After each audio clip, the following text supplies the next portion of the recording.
Olá, meu nome é Júlia Miara, eu sou professora e cofundadora do IPEA, Comunidade de Pensamento. Hoje nós estamos aqui com mais um episódio da série Mulheres, Literatura, Mitologia e Filosofia. Olá, boa noite, Ju. Boa noite a Boa todo noite. mundo.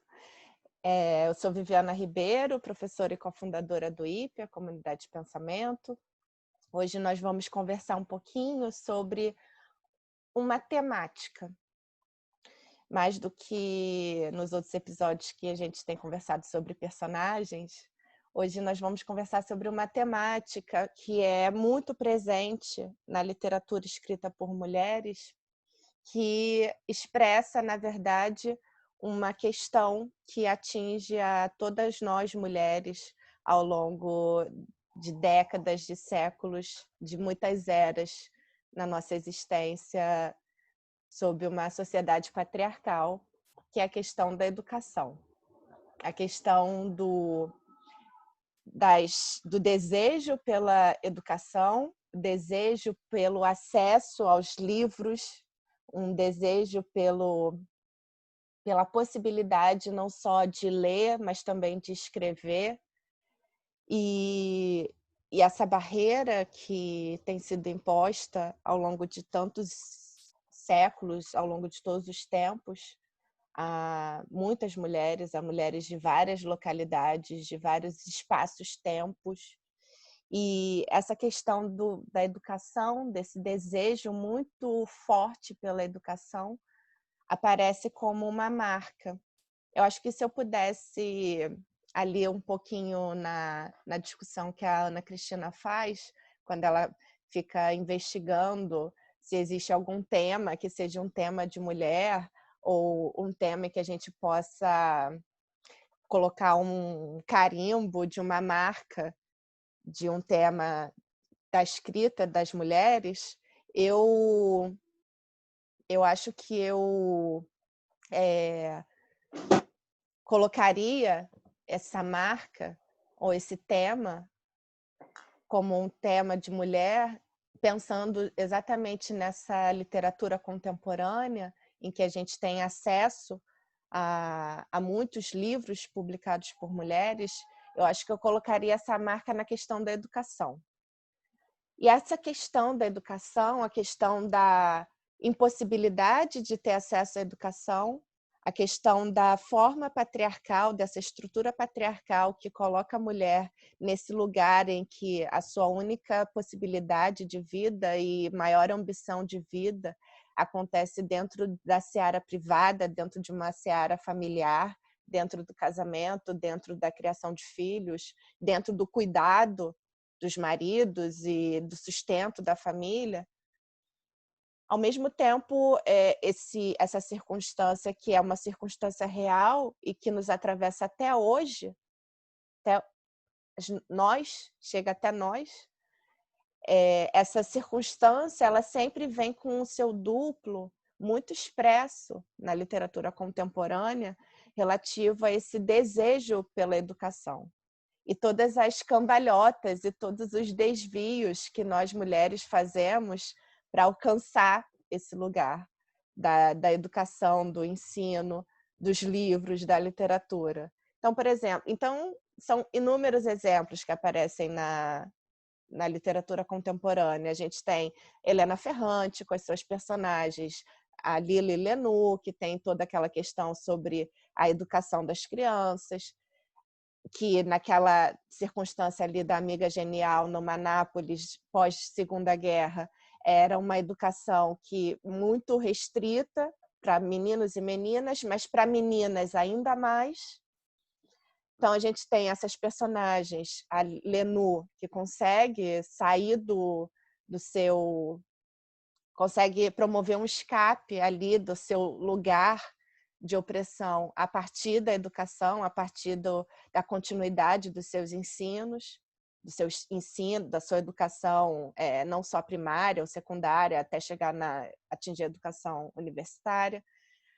Ainda na Helena Ferrante, a gente tem a Leda, que é a personagem principal, que é uma professora universitária, que também está colocado ali esse duplo entre a carreira como professora e todo o processo que ela teve que passar enquanto ela estava criando filhas, educando meninas. Na Chimamanda, escritora nigeriana, com publicações de livros como Americaná, livros que vendem muito, fazem muito sucesso. A gente vê todas as personagens dos livros da Chimamanda Adichie são mulheres fortes e mulheres que têm uma história com esse desejo pela educação. Então, a gente vê a Chimamanda no Americaná, a personagem Efimelu, que ela sai de Lagos para ir para os Estados Unidos para estudar. A gente vê no Hibisco Roxo, que é o primeiro livro da Chimamanda, e é o livro que se vê uma marca que se diz, a crítica literária diz, ser o livro mais expressamente feminista. A gente vê a Cambile, que é a personagem principal, a adolescente Cambile, sendo guiada ou sendo muito afetada pela tia, que é professora universitária. Deixa eu pegar aqui a Ifioma, a tia Ifioma, que é aquela mulher maravilhosa, né? Aquela personagem exuberante que fica viúva e que tem 4 filhos, mas ainda assim ela consegue manter a própria vida sendo professora universitária. E são inúmeros os exemplos na literatura que aparece essa marca da mulher em relação a esse desejo muito profundo pela educação. E aí eu queria fazer um comentário rápido sobre uma escritora também nigeriana, ela se chama Buchi Emecheta. Ela é um pouco também uma grande inspiração para as escritoras nigerianas da nova geração, inclusive a Chimamanda. Ela ficou um pouco mais conhecida no Brasil quando, em 2017, foi lançada a tradução e a versão em brasileiro, português em brasileiro, do livro As Alegrias da Maternidade. Mas, além desse livro, esse título já é um tom irônico para também questionar essa outra temática, que é a temática da maternidade, que também está muito presente na literatura contemporânea, escrita por mulheres. Mas ela tem outros 2 livros que também já estão publicados no Brasil, que se chama A Cidadã de Segunda Classe e No Fundo do Poço. E esses 2 livros, eles contam a história da personagem Ada. O Fundo do Poço, a personagem Ada, ela é nigeriana também, e ela, na década de 60, ela migra com a família para a Inglaterra. E No Fundo do Poço é o primeiro livro. A Buchi Emecheta, ela lança primeiro No Fundo do Poço para contar sobre a história dessa personagem Ada, já vivendo na Inglaterra como uma imigrante negra e todos os percalços que ela passa dentro daquela família em que ela está inserida. Mas é a personagem Ada adulta. Tempos depois, a Emichi ela lança o segundo livro, que é A Cidadã de Segunda Classe, que é como se a Emichi desse uma olhada para trás, ou desse uma olhada para o próprio livro, O Fundo do Poço, e pensasse assim, eu acho que essa história precisa ser contada um pouco mais. Talvez a gente precise contar uma história sobre como é que a Ada chegou aqui.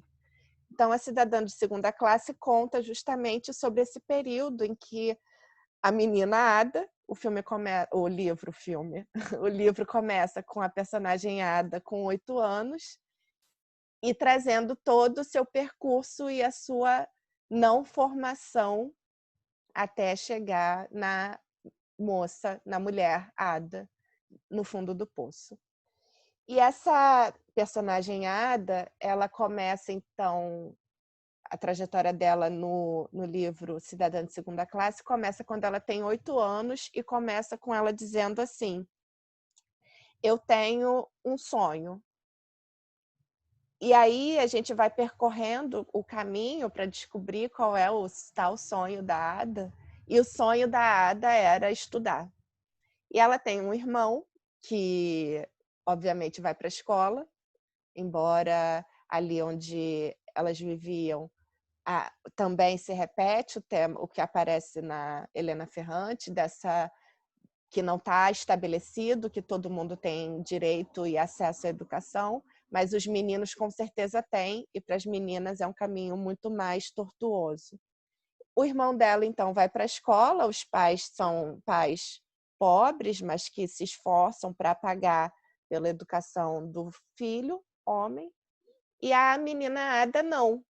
A mãe da menina Ada dizia que o máximo que ela tinha que aprender era aprender a escrever o próprio nome e fazer contas. E isso está presente na nossa história como mulheres desde muito tempo, desde muitos tempos. E a Ada, então, ela tem um sonho e a gente descobre que o sonho dela é ir para a escola.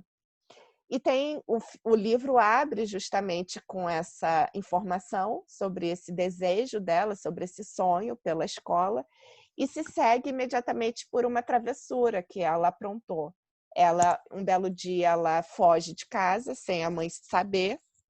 A mãe está recebendo uma vizinha e elas estão ali entretidas e conversando. A mãe era costureira e ela foge e vai para uma escola. E ela passa a tarde inteira dentro da escola.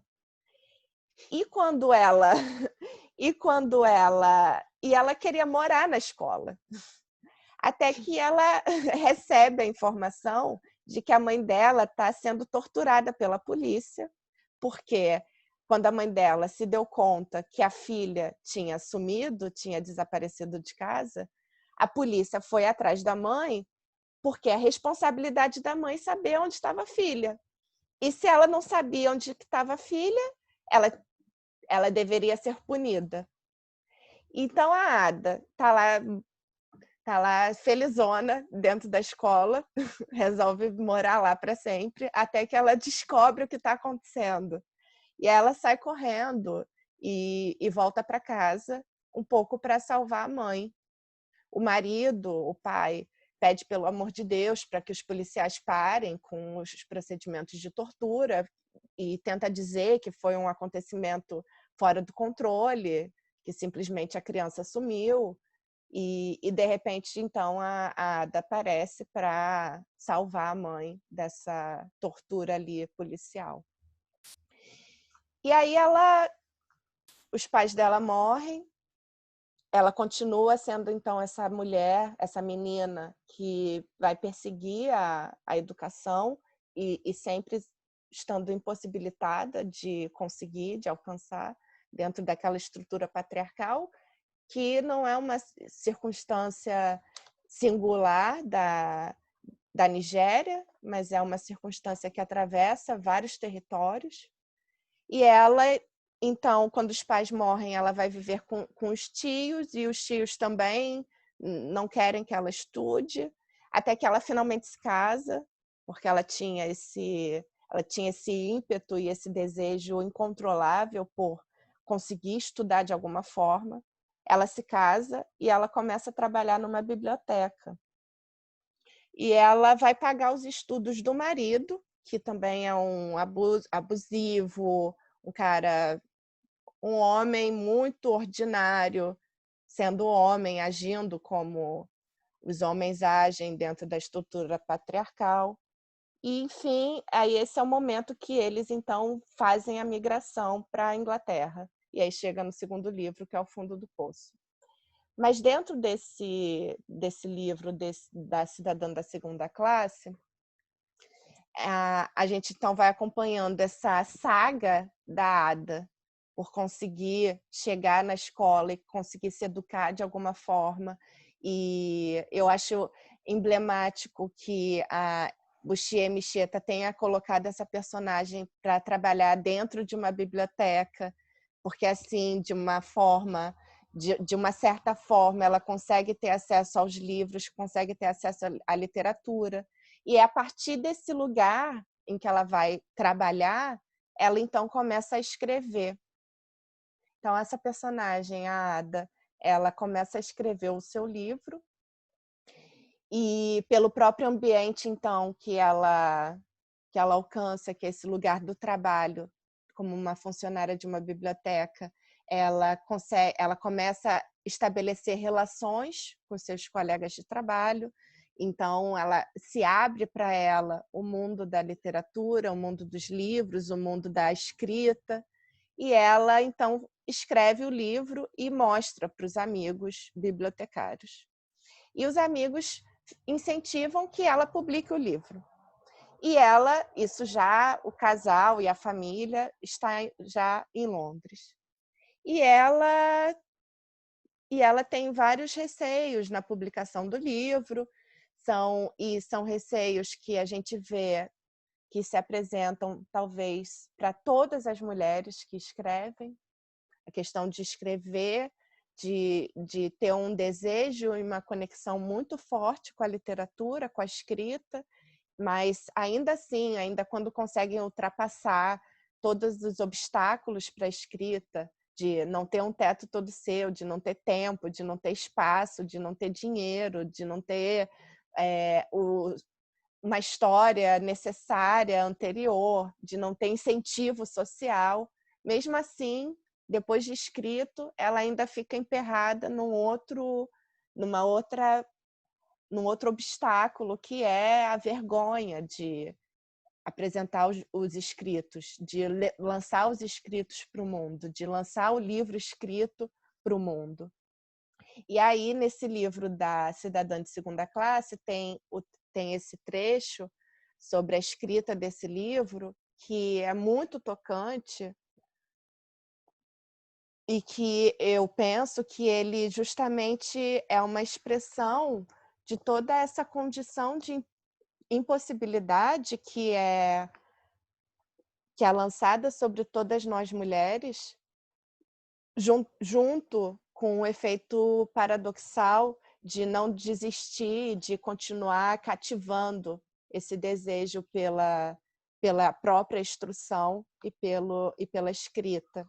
Então, eu vou ler esse trecho que está no Cidadã de Segunda Classe, que é o momento, então, que a Ada, ela ganha coragem e ela avisa para o marido, que é um completo imbecil, que ela escreveu um livro.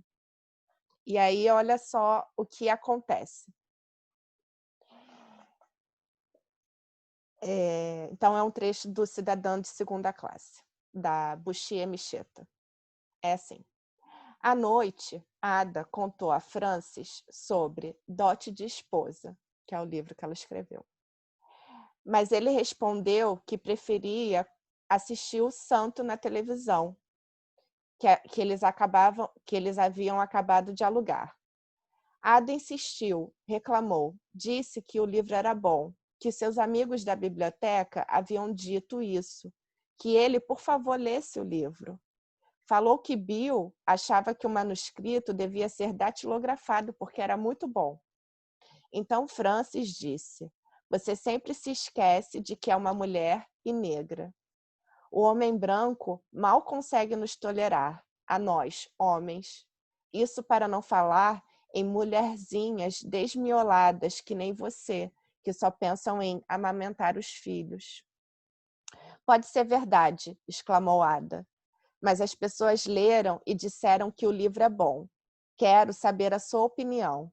Então você não sabe a diferença que vai fazer para nós, se no futuro eu puder me tornar uma escritora?" Francis riu.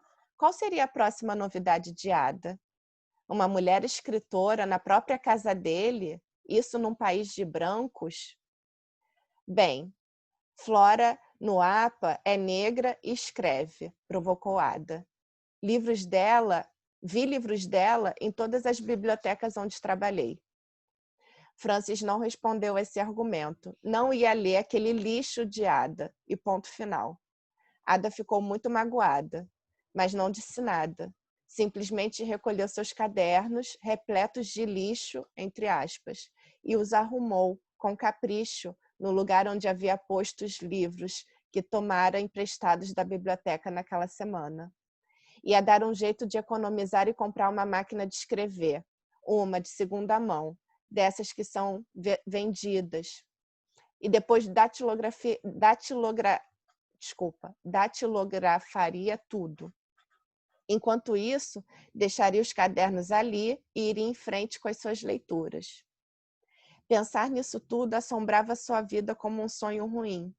O fato de Francis se recusar a ler o seu livro já era ruim, mas ele ter chamado o livro de lixo sem nem mesmo ter lido machucava ainda mais. E ele dizer que ela nunca seria escritora porque era negra, porque era mulher, era como matar o seu espírito. Ada se sentia oca. E agora, o que mais ela podia fazer? Para ela, ficou óbvio que Francis seria incapaz de tolerar uma mulher inteligente. Eles são incapazes de tolerar. Eles são incapazes. E culpou-se mais uma vez. Eles não deveriam ter vindo para a Inglaterra, onde assim ela agora não teria sentido aquela necessidade de escrever. Seu casamento ficaria a salvo, pelo menos durante algum tempo, porque ela sabia que em algum momento no futuro haveria de escrever.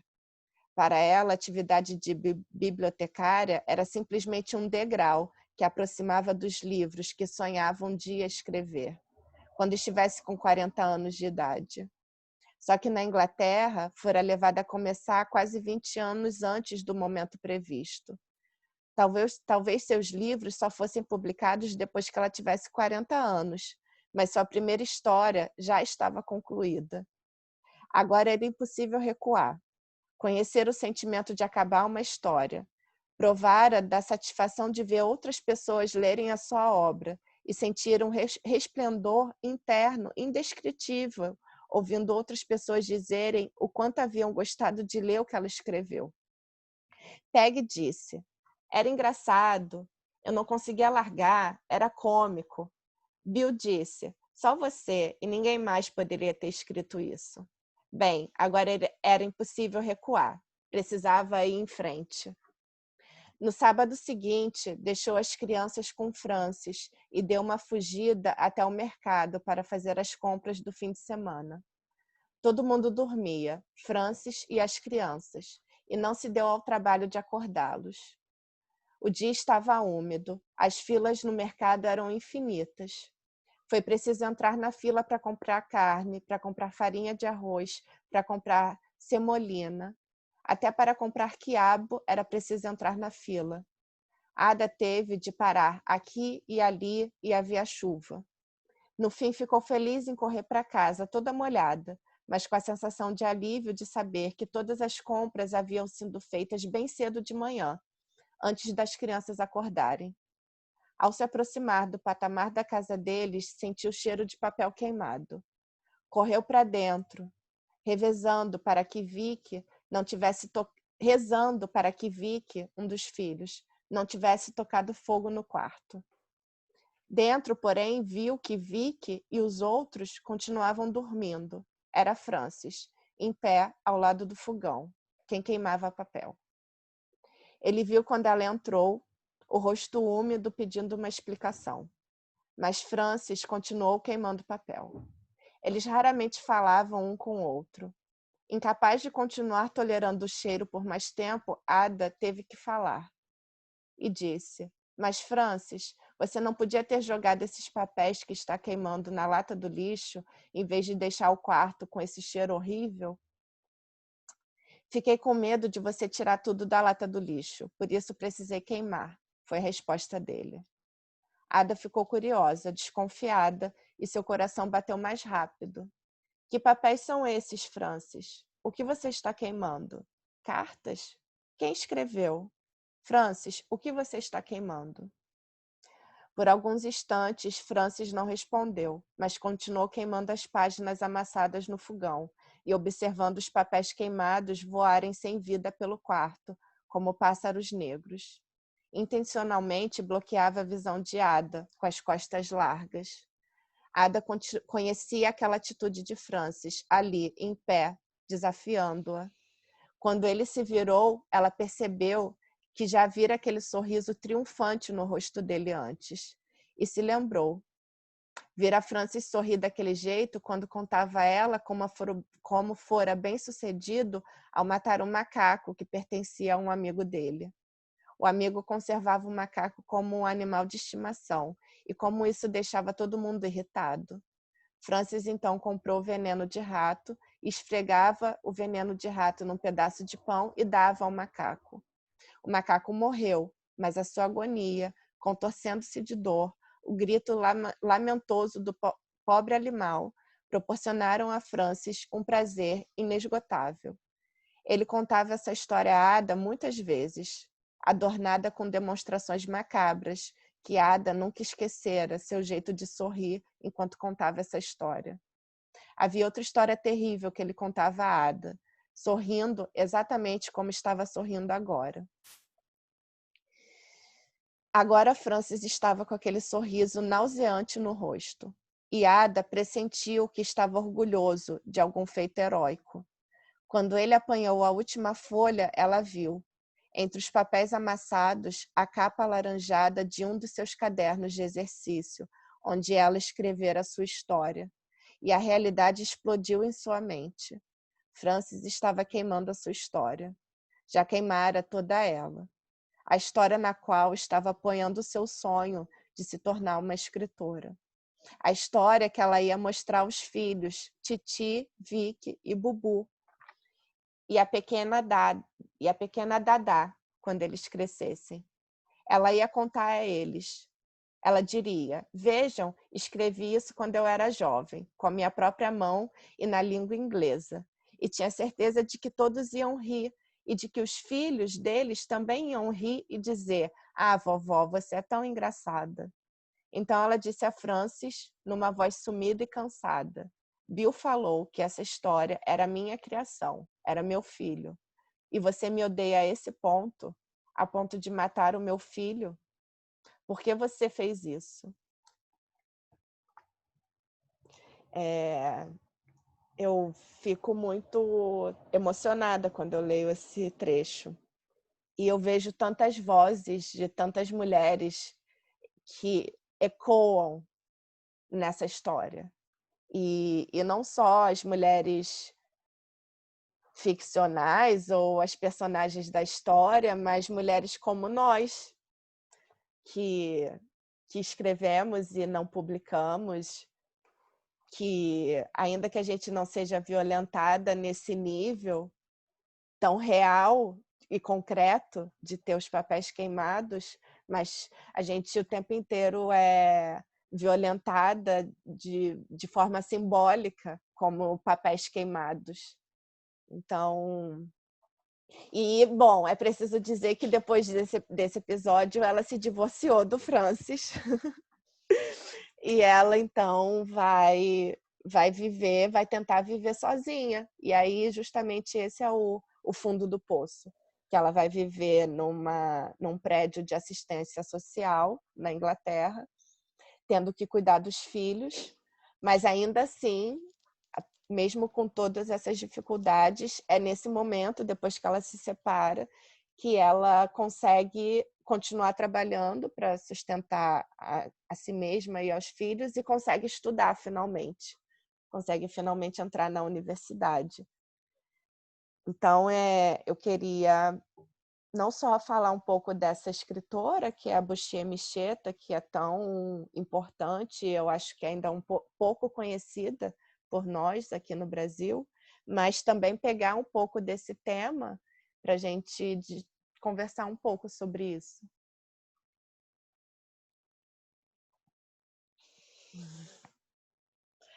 É muito emocionante, muito triste, né? É muito triste essa passagem do livro. Mas, ao mesmo tempo, também é a gota d'água, né? Ao mesmo tempo, também é aquele lugar tão terrível que, de alguma forma, é nesse momento que ela faz a transformação, né? É nesse Sim. momento que ela faz a reviravolta. Esse é um assunto que ele encaminha para tantos lugares, né? Ele abre tantas portas de reflexão e ao mesmo tempo que ele é muito triste, porque, enfim, né? Essa narrativa que você trouxe, essa imagem, ela é uma imagem terrível, né? Esse homem queimando o livro, o manuscrito, né? Não é nem o livro, porque o livro é uma cópia, né? É o manuscrito com esse sorriso sádico, né? É o sorriso de um torturador de animais, é um sorriso sádico. E essa fala, né? Francis estava queimando a sua história, né? A minha história. Então, por um lado que é muito triste, porque é uma imagem perfeita para o silenciamento das mulheres e para a opressão, e esse silenciamento que se dá especificamente no lugar intelectual, né? A gente conversa sobre muitas formas de silenciamento, muitas formas de opressão, mas é importante também dar nome a esse tipo específico de silenciamento, que é o intelectual.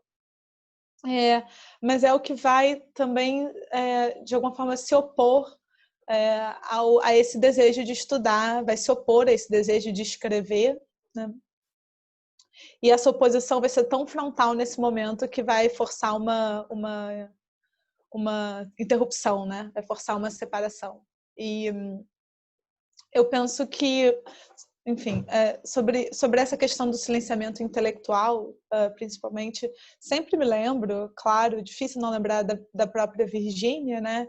Que vai falar muito, eu acho que na perfeita imagem das irmãs e filhas dos homens instruídos, e da irmã de Shakespeare, né, da Judith, irmã de Shakespeare, você sempre, também fazendo uma associação com a Simone de Beauvoir, que vai pensar a condição da mulher como o segundo sexo, né, como o outro, enfim, a irmã, a filha, a companheira desses homens instruídos, esses homens sempre brilhantes, sempre geniais, sempre, né, escritores, e professores, e palestrantes, e oradores, e onde estão as mulheres, né? Eu tinha vou compartilhar uma experiência pessoal. Eu trabalhei em escola por um tempo e eu dava aula para, enfim, pessoas jovens, né? Ali adolescentes. Dos 14, 15 até os 17, 18 anos. E na aula para os mais velhos, eu tinha um momento do ano que eu ensinava Hannah Arendt. Hannah Arendt. Ela era a primeira mulher que aparecia no currículo de História da Filosofia. Eu sou professora de filosofia e ela era a primeira mulher que aparecia no currículo de História da Filosofia. E tinha a Hannah Arendt e a Simone de Beauvoir, eram as únicas, né, que apareciam.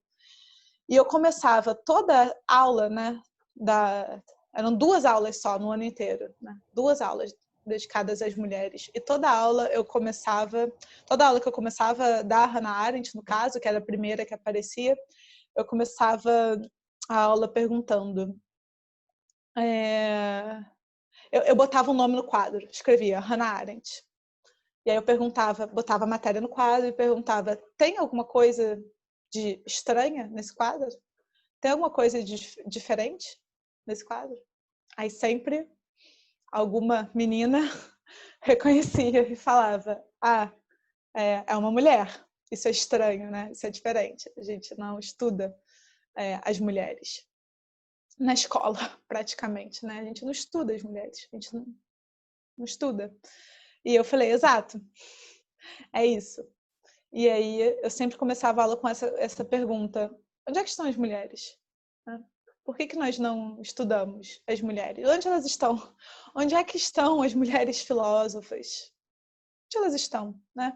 Até a gente chegar em Hannah Arendt, quantos séculos, quantos 1000 anos se passaram de história do pensamento? E onde é que estão as mulheres? Onde é que estão as pintoras? Onde estão as desenhistas? Onde estão as escritoras? Onde estão as poetas? Onde estão as mulheres cientistas? Onde estão as mulheres filósofas? Né? Onde estão? Será que elas não existem? Será que elas não existiram? Será que as mulheres não faziam poesia?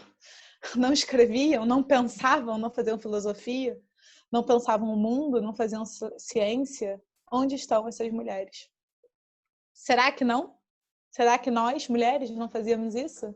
Ficava sempre todo mundo me olhando assim, numa mistura de, bom, isso não parece certo, mas ao mesmo tempo parece que é isso, né? Porque não temos notícias dessas pessoas. Isso não parece certo, então ficava todo mundo com os olhinhos assim, me olhando. E aí eu seguia. A história das mulheres foi apagada.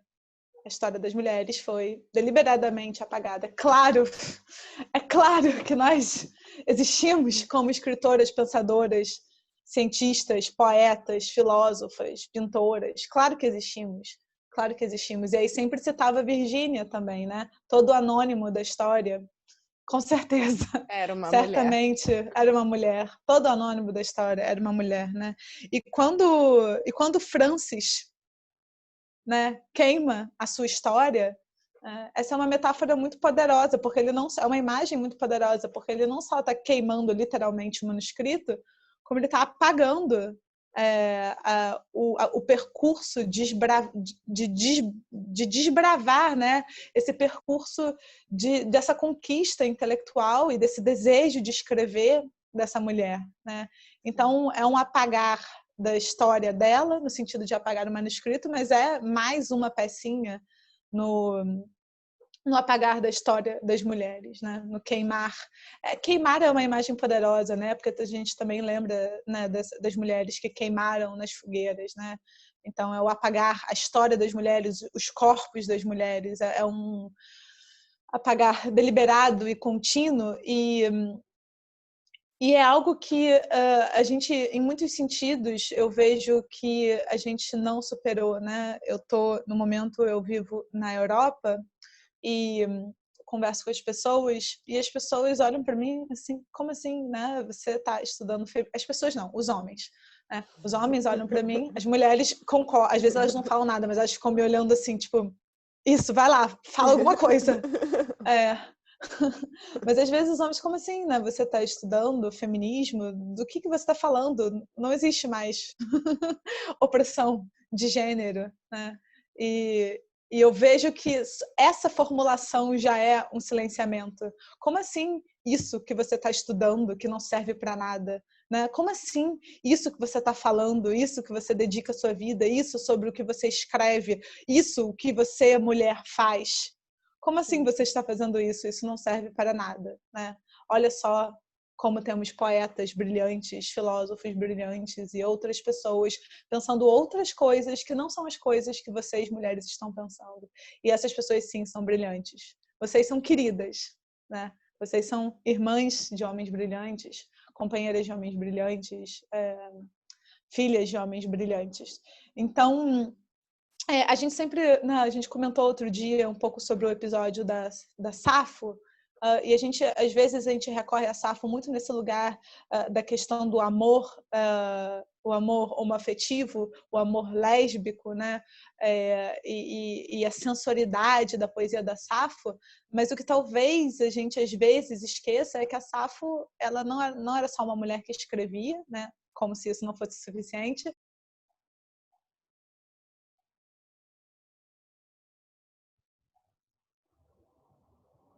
Ensinava mulheres a fazer poesia numa escola, num ambiente que ela criou, uma fundação de comum, né? Um lugar em que as mulheres se reuniam. Então, eu quero pensar hoje nessa nossa conversa esse lugar, né? Eu acho que é isso que a gente está tentando fazer aqui. É esse lugar do desejo de estudar, do desejo de escrever, do desejo de falar, né? Do desejo de ensinar, em oposição a esse silenciamento do qual somos submetidas todos os dias. E é muito importante falar que existem muitos graus dessa violência, né? Mulheres vão experimentar esses graus, essa violência em graus diferentes, certamente, né? Certamente.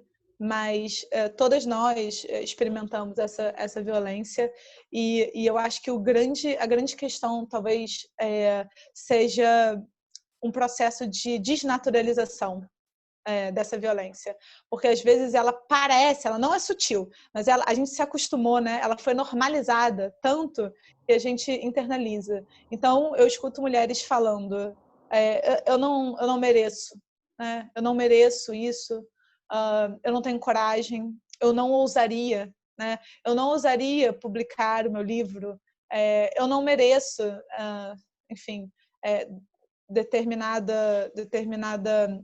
reconhecimento, eu não tenho coragem de falar, eu escrevo e eu acho que está sempre ruim, não é? Eu Não é o me tipo de acho uma coisa que a gente... fraude. Eu me acho uma fraude. Nossa, eu já vi eu duvido que algum homem se ache uma fraude. Uhum. Por Me pior acho que uma... seja, por mais É, medíocre que seja, eles não se é. acham. Mas isso é muito sério, né? Isso é muito É. sério, porque eu tô pensando nas minhas amigas, né? Eu tô pensando Nas nossas alunas. nas nossas alunas, eu penso nas meninas novas que não têm coragem de falar, né, em sala de aula, não têm coragem de se colocar, acham sempre que precisam estar muito mais preparadas para fazer alguma coisa e acabam não conseguindo fazer. Esse foi, inclusive, um mantra pessoal por muito tempo, né? Primeiro se preparar, primeiro se preparar, primeiro se preparar. Vou ficar quantos anos na preparação, a vida inteira, né? E a produção, né? E o momento de criar, né? Então, esse lugar da criação nos foi interditado, né? De muitas formas ainda é. Existem vários números, eu sou um pouco mais familiarizada com os números da filosofia, mas existem vários números que mostram como a quantidade de alunas, mulheres, né, na carreira de filosofia, na carreira acadêmica, ela é uma relação de pirâmide, né? As mulheres entram na faculdade, um número até considerável, mas na medida em que a carreira vai progredindo, né? Graduação, mestrado, doutorado, ser professora universitária, o número de mulheres vai ficando mais escasso. E aí eu faço uma pergunta que eu faria para os meus alunos: o que isso significa?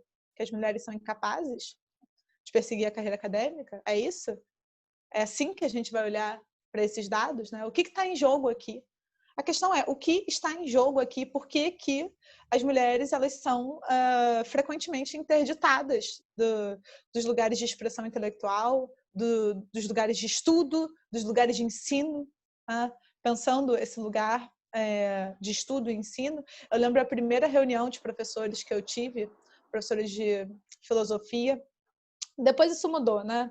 Mas a primeira reunião de professores que eu tive, eu era a única mulher. Eu era a única mulher presente numa sala cheia de homens que estavam sendo contratados. Vários homens sendo contratados. E, enfim, existe algo de estrutural aí que é muito importante de ser percebido, né? Muito importante de ser percebido.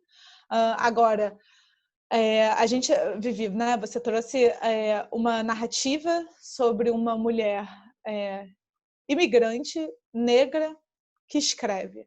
Né? Então, o grau de silenciamento e o grau de opressão, ele tem camadas, obviamente. Né? Ele tem camadas e ele tem classe, ele tem raça, tem nacionalidade. Mas gênero, né? Gênero também. Fundamentalmente, essa opressão se dá por gênero. Os marxistas conservadores me batem quando eu falo que a opressão mais antiga do mundo é a opressão das mulheres. A história de opressão mais antiga é a história de opressão das mulheres. E, enfim, eu quero pensar aqui também as saídas para isso, né? Porque o diagnóstico da doença ele está feito, ainda que a gente precise ficar convencendo as pessoas de que a doença está aí, de que o diagnóstico existe. Às vezes a gente tem que fazer isso, né? Às vezes as pessoas se recusam, falam que esse problema não existe, mas existe e o diagnóstico da doença está feito. Pensar soluções, né? Porque mulheres escrevem, né? Mulheres ensinam, mulheres falam, são oradoras, excelentes oradoras, né? Não só irmãs e companheiras e filhas e sobrinhas de homens brilhantes, mas somos brilhantes. Eu tenho problemas com a palavra brilhante, mas para entrar nessa competição, eu vou colocar um pouco essa questão. Essa questão a partir desse lugar. Né? Essa questão a partir desse lugar. E eu tenho uma pequena contribuição para fazer a respeito da antiguidade, né, que é bastante a minha área de pesquisa e de estudo, que é a seguinte: as mulheres, elas são, na Grécia Antiga, né, na Grécia Antiga, as mulheres, elas são figuras que ocupam com muita naturalidade, de maneira muito comum, muito frequente, enfim, normativa, inclusive, um certo lugar de contadoras de histórias, né? Em que sentido? Claro que os grandes poetas, tirando a Safo, mas os grandes poetas reconhecidos aí pela tradição grega, eles não são mulheres, Homero e Hesíodo, a gente já os conhece. Porém, na prática do dia a dia, na vida cotidiana, as mulheres são as primeiras contadoras de histórias no ambiente privado, né? Elas não contam histórias publicamente, mas elas contam histórias no ambiente privado para um público muito específico, as crianças, né? Um público muito específico, as crianças. As mulheres na Grécia Antiga, elas eram as responsáveis dentro de casa pela educação das crianças até mais ou menos os 7 anos, se eu não me engano. E elas contavam, elas eram as primeiras educadoras, né? As primeiras contadoras de histórias que estavam ali transmitindo um determinado saber, transmitindo valores, transmitindo um modo de vida, enfim, tudo isso. E quando o menino ele chegava aí nessa idade, ele era tirado dos cuidados da mulher e ele era educado, ele entrava finalmente para a educação formal, digamos assim, onde ele ia ser educado pelos mestres, que eram homens, obviamente, né? Estamos falando aí de Grécia Antiga, Grécia Clássica, enfim, por aí. Agora, as meninas, obviamente, elas não continuavam nessa educação, né? Elas não tinham prosseguimento na educação, elas ficavam, como a gente já sabe, confinadas no ambiente doméstico, enquanto que os meninos iam aprender matemática, gramática, ginástica, filosofia, essas coisas, né? E eles iam para as escolas. A gente tem algumas notícias que, enfim, elas já não são notícias documentadas, né? A gente não sabe se elas têm validade histórica, mas são histórias que circulam desde a antiguidade e chegaram aos nossos ouvidos. A gente tem algumas notícias, por exemplo, de que Platão recebia na escola dele, na academia, que era o nome da escola de Platão, Platão recebia na escola dele algumas alunas, mulheres, travestidas de homens, né? Elas se travestiam de homens para frequentar, para ter acesso à educação. Fora isso, nós temos aí, ao longo de toda a Idade Média, as mulheres vinculadas à prática da educação, tanto da educação natural, né, o conhecimento das plantas, a educação vinculada à medicina, quanto vinculadas muito fortemente também às histórias, né, por uma tradição oral. Então, as mulheres como veiculadoras e contadoras de histórias, contos de fadas, enfim, tem uma tradição grande nesse sentido. E, enfim, na modernidade nós temos muitas mulheres pintoras e escritoras e poetas que vão publicar sob o nome de anônimas ou o nome dos seus maridos e pais enfim, companheiros e filhos e irmãos, etc. Né? As irmãs de Shakespeare. As irmãs de Shakespeare, aí para citar a Virgínia. Então, eu acho que essa é um pouco a resposta dessa pergunta que eu faço, né, para os meus jovens alunos. Onde estão as mulheres na nossa história? Né? Onde é que estão as pensadoras, as escritoras, todas as mulheres? E elas estão aí, né? Elas estão aí. É preciso recuperar essas histórias, é preciso reescrever essas histórias, mas as mulheres sempre existiram e sempre foram movidas por esse desejo que Platão vai chamar de um desejo erótico pelo conhecimento, né? É um desejo tão forte que ele é movido por amor, nós somos movidas por amor ao conhecimento. E um desejo erótico pelo conhecimento, um desejo de estudar, um desejo de ensinar, né? Um desejo de escrever, um desejo de contar histórias. E esse amor pelo conhecimento, ele vai formar escolas, né? Ele vai formar confrarias, ele vai formar grupos, ele vai formar movimentos militantes. Eu também sempre brinco com as minhas alunas, né? A gente ri do Sabá das Feiticeiras, né? Já ouviram falar no Sabá das Feiticeiras? A gente ri do Sabá das Feiticeiras, mas o que mais era senão uma reunião de mulheres, uma reunião semanal de mulheres, né? Com privacidade e desejo e possibilidade de estar, né, de estarem juntas e promoverem esse comum e de discutirem e criarem. Esse é o Sabá das Feiticeiras. A gente não precisa inventar muito. Esse é o Sabá das Feiticeiras, né? São as amigas. Sim. As amigas. E por isso ele é tão temido, né? Por isso que ele foi demonizado e foi impedido de ser realizado, né? A Silvia dá a notícia sobre a palavra fofoca, que se tornou um termo pejorativo após a perseguição ou durante a perseguição das mulheres, porque antes fofoca originalmente significa apenas conversação. Exato. E foi transformado numa ação maléfica realizada pelas mulheres em conjunto. Realizada pelas mulheres, normalmente sobre as mulheres, né? Trazendo essa ideia da hostilidade que se dá entre as mulheres, né? Sim.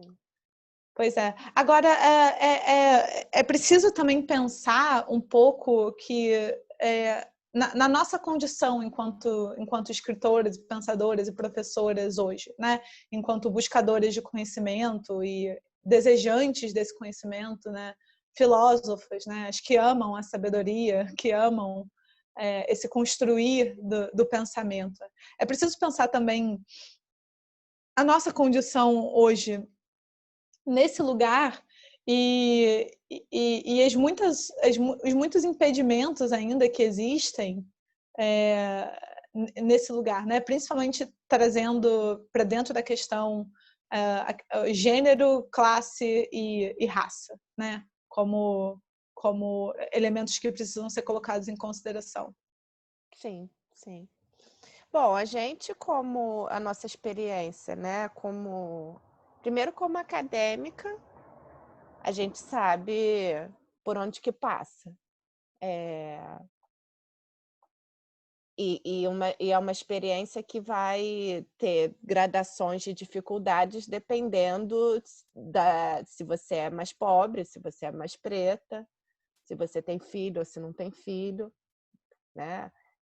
Claro. Elementos que não interferem na trajetória de formação dos homens, dos meninos. A gente vê os meninos subindo como um foguete, sem qualquer impedimento, mesmo os meninos pobres. Claro que tem as circunstâncias da raça e da classe que interfere, e tem uma circunstância de política pública deficiente, enfim, tem diversos obstáculos. Mas, em geral, para o menino, o progredir nos estudos e nos desejos e nos projetos é muito mais fácil.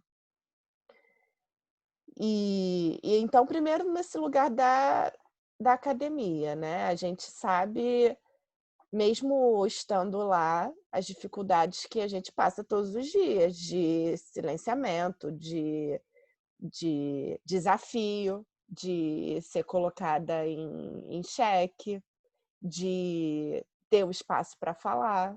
Somos minoria, as mulheres, porque aí, nesse nível do doutorado para o nível da docência, somos minoria. E tantas questões atravessam a nossa trajetória. A qualidade do nosso trabalho sempre é medida pela nossa aparência, o tanto que nós temos uma aparência agradável ou não, o quanto que a gente se veste bem ou não. E nenhum dos dois adianta, né? É, Nenhum dos dois adianta. nenhum dos dois Isso é adianta. importante. É. E a gente pode produzir um trabalho brilhante, voltando a usar aí essa expressão, mas ainda assim vai ser muito difícil de ter não um reconhecimento, porque não se trata disso. Não se trata de ter o reconhecimento dos homenzinhos. Se trata justamente de ser levado a sério.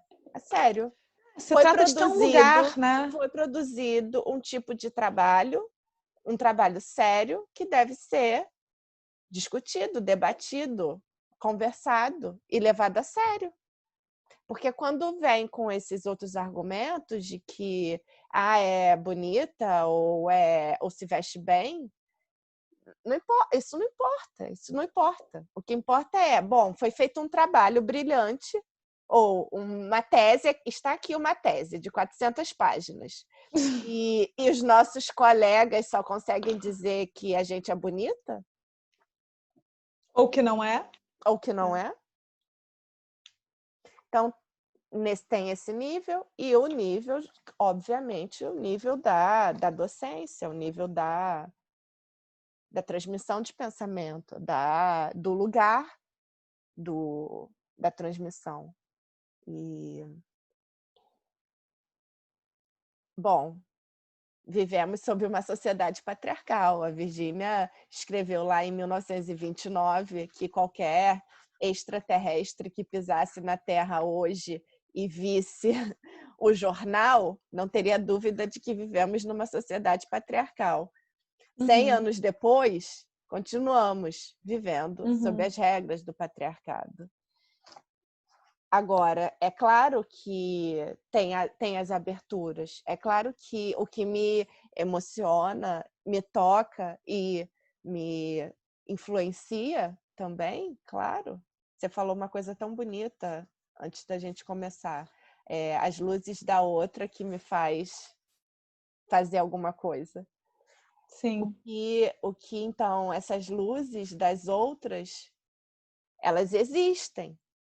E apesar de todas essas dificuldades e todos esses obstáculos, tem histórias incríveis, não de meritocracia, não é disso que se trata, Não é mas romantizar a superação, né? não Não é é romantizar a não, superação. não é isso, mas perceber o quanto que todas nós mulheres, alcançando ou não o que a gente pretende, mas todo o caminho que a gente traça para tentar alcançar, todo desvio que a gente produz, e não volto, né? Por isso que não se trata de meritocracia, não é um desvio individual, é um desvio que se aprende, se traça em conjunto com outras, vendo as outras, compartilhando com as outras os desejos, experimentando também.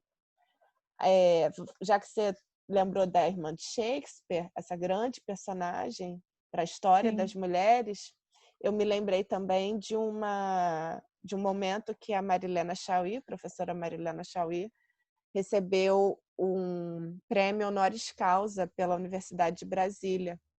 E no discurso dela, ela vai falar sobre várias questões, vai tocar justamente, vai fazer uma análise crítica sobre as celebrações, as honrarias, todos esses procedimentos que a Virginia Woolf identificou lá nos Três Guinéus como procedimentos que integram uma lógica social patriarcal.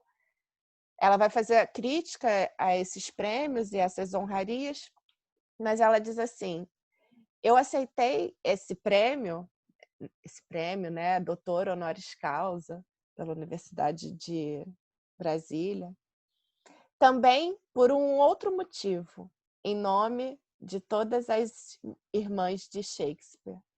em nome das meninas do futuro, para que as meninas do futuro olhem para trás, para a nossa história, e saibam que existiu uma professora de filosofia que recebeu um prêmio como esse.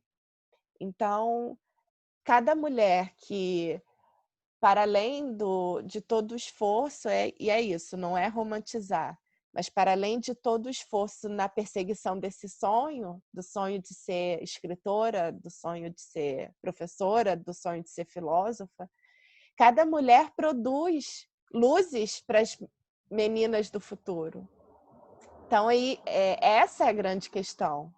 O que a gente está fazendo? Ainda que nós, na nossa geração, ainda viva e se debata com todo esse modo de vida, o que muitas vezes resta para nós é justamente futurar.